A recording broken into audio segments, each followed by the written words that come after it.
सुप्रभात प्रिय विद्यार्थियों। आज कवि देव जी के बारे में जानकारी प्राप्त करेंगे और उनके द्वारा रचित कविता और सवई के बारे में भी पढ़ेंगे। कवि देव का जन्म इटावा उत्तर प्रदेश सन 1673 में हुआ। उनका पूरा नाम देवदत्त द्विवेदी था। तो कवि देव का नाम क्या पूरा नाम था? देवदत्त द्विवेदी। देव के अनेक आश्रयदाताओं में औरंगजेब के पुत्र आजम शाह भी थे, परंतु देव को सबसे अधिक संतोष और सम्मान उनकी कविता के गुण ग्राही, उनकी कविता को समझने वाले आश्रयदाता भोगीलाल से प्राप्त हुआ। उन्होंने उनकी कविता पर रीझ कर लाखों की संपत्ति दान की। उनके काव्य ग्रंथों की संख्या 52 से 72 तक मानी जाती है। उनमें से रसविलास, भावविलास, काव्य रसायन, भवानी विलास आदि देव की प्रमुख ग्रंथ माने जाते हैं। उनकी मृत्यु 1767 में हुई। यहाँ पर उनके द्वारा रचित 3 पद इसमें दिए गए हैं। यहाँ संकलित कवित्व सवैयों में एक ओर जहाँ रूप सौंदर्य का अलंकारिक चित्रण देखने को मिलता है, वहीं दूसरी ओर प्रेम और प्रकृति के प्रति कवि के भावों की अंतरंग अभिव्यक्ति भी। पहले सवैये में कृष्ण के राजसी रूप सौंदर्य का वर्णन, जिसमें उस युग का सामंती वैभव झलकता है। जो श्री कृष्ण जी ने क्या पहना हुआ है, माथे पर के मुकुट है, पैरों में पाजेब हैं, कमर में करघनी पहन रखी है, पीतांबर पहन रखा, उस का सामंती वैभव का वर्णन है। दूसरे कवित्व में बसंत को, यहाँ पर बसंत का मानवीकरण कहता है, प्रकृति का मानवीकरण किया है। बसंत को बालक रूप में दिखाकर प्रकृति के साथ एक रागात्मक संबंध की अभिव्यक्ति हुई है। तीसरे कवित्व में पूर्णिमा की रात में चांद तारों से भरे आकाश की आभा का वर्णन है। चांदनी रात की कांति को दर्शाने के लिए देव दूध में फेन जैसे पारदर्शी बिंब काम में लेते हैं, जो उनकी काव्य कुशलता का परिचायक हैं। यहाँ पर सवैया जो दिया हुआ है, वह पायनी नुपुर मंजू बजे, कटी किंकिनी की धुनी की मधुराई।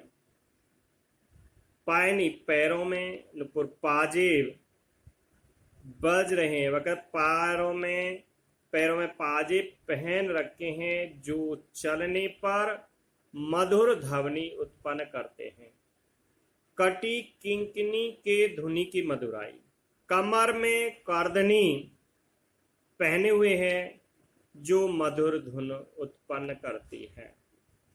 पायनी नुपुर मंजू बजे, पैरों में पायल अर्थात पाँव में पाजेब हैं, जो उनके चलने पर मधुर ध्वनि उत्पन्न करते हैं। कटी किंकिनी के धुनी की मधुराई।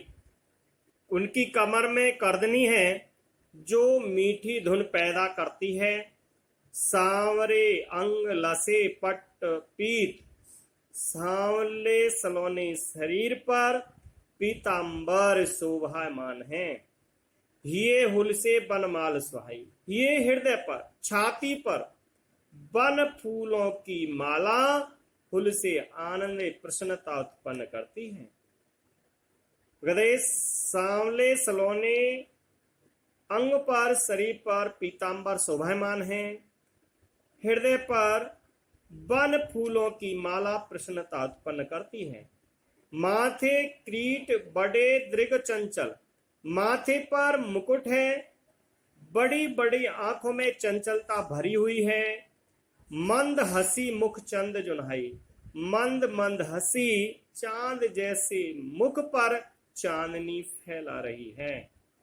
माथे पर मुकुट है, बड़ी बड़ी आंखों में वह चंचलता भरी हुई है। वह उनकी मंद मंद हंसी उनके चांद जैसे सुंदर चेहरे पर चांदनी की तरह फैली हुई है। जे जग मंदिर दीपक सुंदर, इस संसार रूपी मंदिर में वे दीपक के समान अति सुंदर हैं। श्री ब्रजदूल देव सहाय।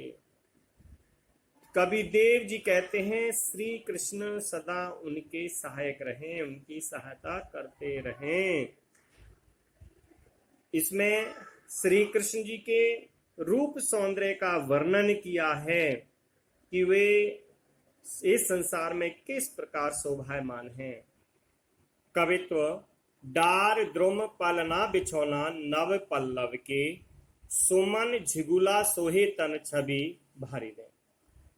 डार द्रुम पलना बिछौना तो क्या डालिका पलना और नव पत्तों का बिछौना। कहता बसंत आ गया है, बसंत ऋतु शुरू हो गई। तो बसंत का एक बालक के रूप में यहाँ पर कवि ने वर्णन किया है, एक नन्हे बालक के रूप में, कि बसंत रूपी बच्चे को, बसंत के एक नन्हे बालक को डाली रूपी पलने पर पत्ते के बिछोने में वह कहता है प्रकृति उसे झुला रही है। बसंत के नन्हे बालक की तरह पेड़ की डाली पर नए नए पत्तों के पलने रूपी बिछोने पर झूलने लगा है। सुमन झुगुला सोहे तन छवि भारी है। सुमन का फूल, फूलों से वो कहता है जब बसंत आती तो नए नए पत्तों फूल आ जाते हैं। तो कहता है कि इसमें जो बसंत रूपी बच्चा है, फूलों का ढीला ढाला झबला उसके शरीर पर अत्यधिक शोभा दे रहा है। तो डाल रूपी पलने पर नए पत्तों के बिछोने पर बसंत झूल रहा है।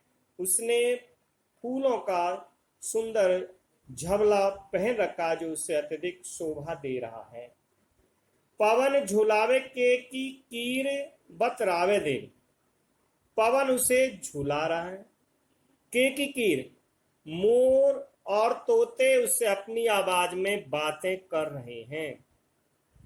तो मोर और तोते, के की कीर, के की मोर, कीर तोते उससे अपनी आवाजों में उससे बात करते हैं।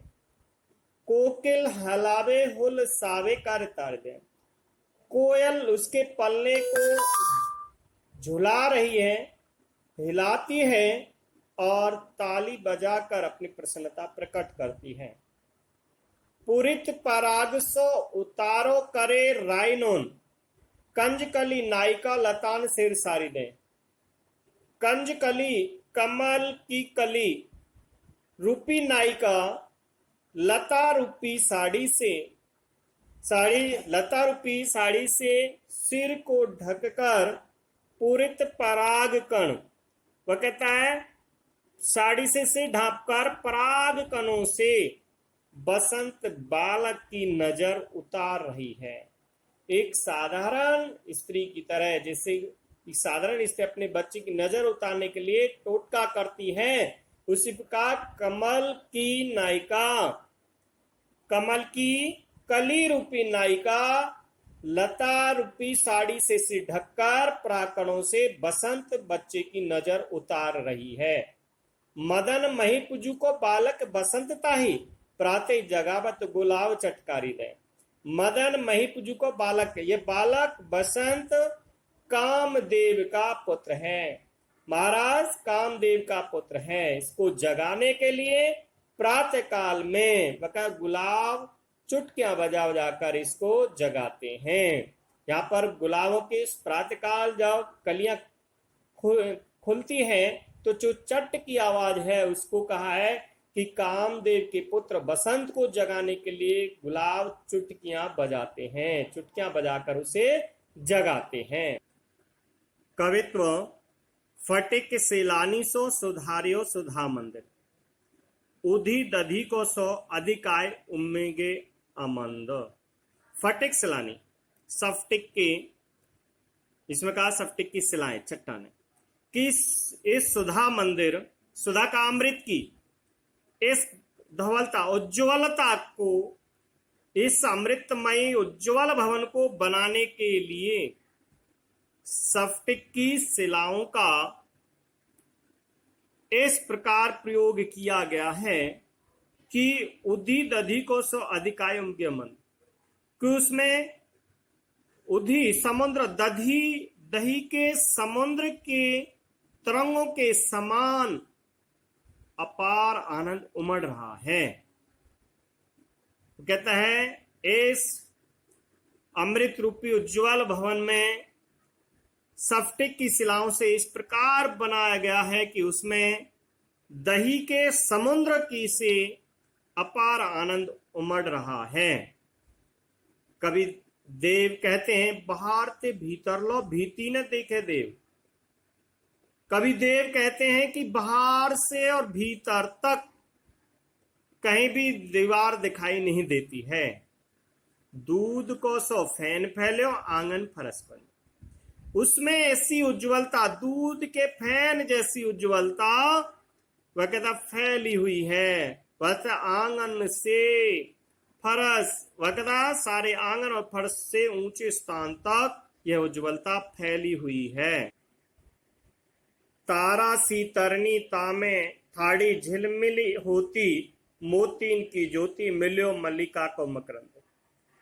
इस भवन में तारे की तरह झिलमिलाती हुई राधा ऐसे प्रतीत हो रही है जैसे मोती की ज्योति, जैसे मोतियों की ज्योति आभा हो, मिल्यो मल्लिका को मकरंद और जूही की सुगंध हो। इस भवन के अंदर तारे की तरह झिलमिलाती हुई युवती राधा ऐसे प्रतीत होती है जैसे मोतियों की आभा हो और जूही का मकरंद, अगर जूही की सुगंध हो। आरसी से अंबर में आभासी उजारी लगे, प्यारी राधिका को प्रतिबिंब सो लगत है चंद। आरसी कहता है आईने जैसे अंबर, वह कहता है आकाश में, स्वच्छ आकाश में आभासी उजारी लगे। जो वह उजाला है वह ऐसे लग रहा है जैसे राधा जी का गोरा रंग फैला हो।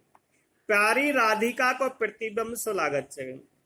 वह कहता है इसी कारण से जो राधिका जी की सुंदरता है, जो उनका गोरा रंग अर्थात उनकी जो आभा फैली हुई है, उससे ऐसे लगता है जैसे चंद्रमा राधिका का प्रतिबिंब हो।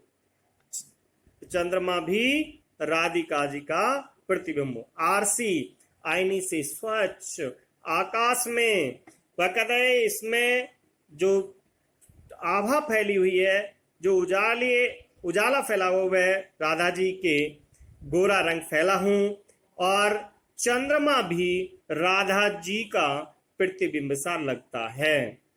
इसे यहाँ पर कबीर देव ने राधा जी की सुंदरता का वर्णन किया है, उज्ज्वलता का वर्णन किया है। उन्होंने कहा है कि जो चांद है वो भी राधिका का प्रतिबिंब जैसा ही लगता है।